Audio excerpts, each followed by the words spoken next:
that, even in the designers, when they are doing a journey map of some sort and lining out things on a blueprint, they are fiddling with so many things and they are trying to achieve many things, and there are processes and customer activities, etc. And that element of the arc may go lost, in the overall view on things.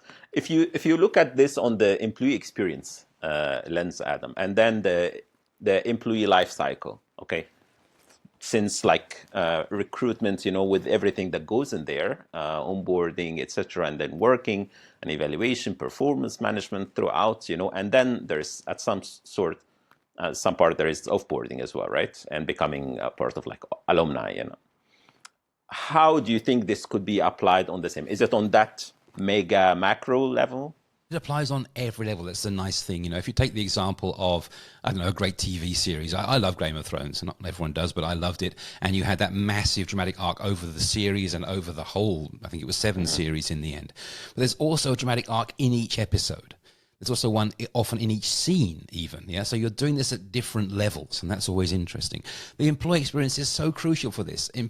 It's not just a customer experience. It's about my identity, about my dreams, about my life, about the possibilities I have to grow my family and stuff like this. So it's huge.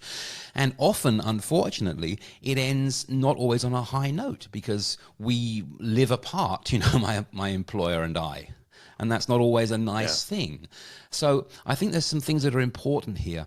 I want to start everything, let's say, with a boom, a positive boom, a high point at the beginning. But I also can't overpromise, can I?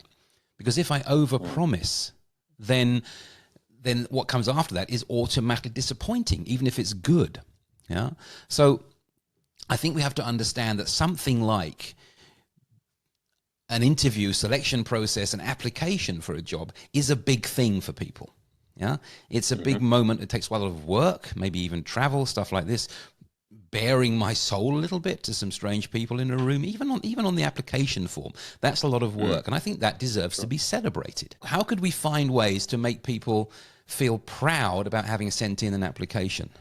Yeah, that might just be a little bit of feedback. There are wonderful things today like Video Ask, where you can just record a 20-second video and send it back. Yeah, that would be a little boom for somebody, even if they get turned down.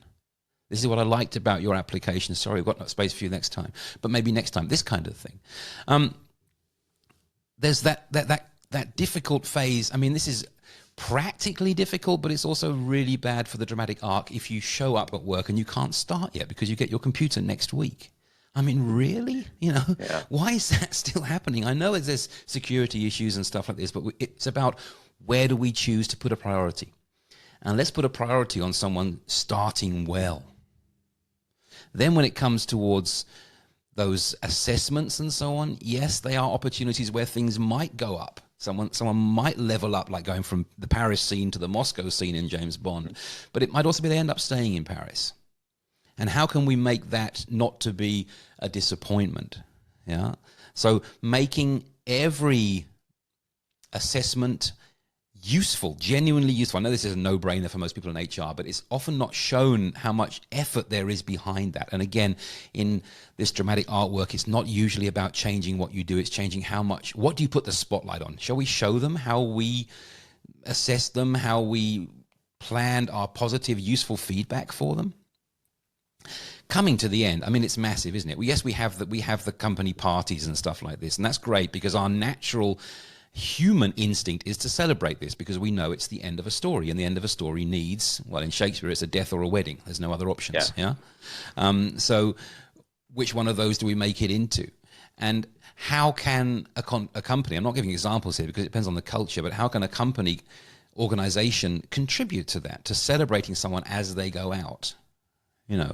I think that's got better with social media because you're getting the sort of thank you posts for people, which some are quite proud of. These are some great things that you did. And we have records on people. We can go to their personal records and look back and say, these were sort of 4 or 5 highlights over their career. Maybe it's worth mentioning them again. Yeah. And make that into a celebration and have space for that human moment as well, which I think often takes care of itself in those situations because people are saying goodbye and that's always a human moment.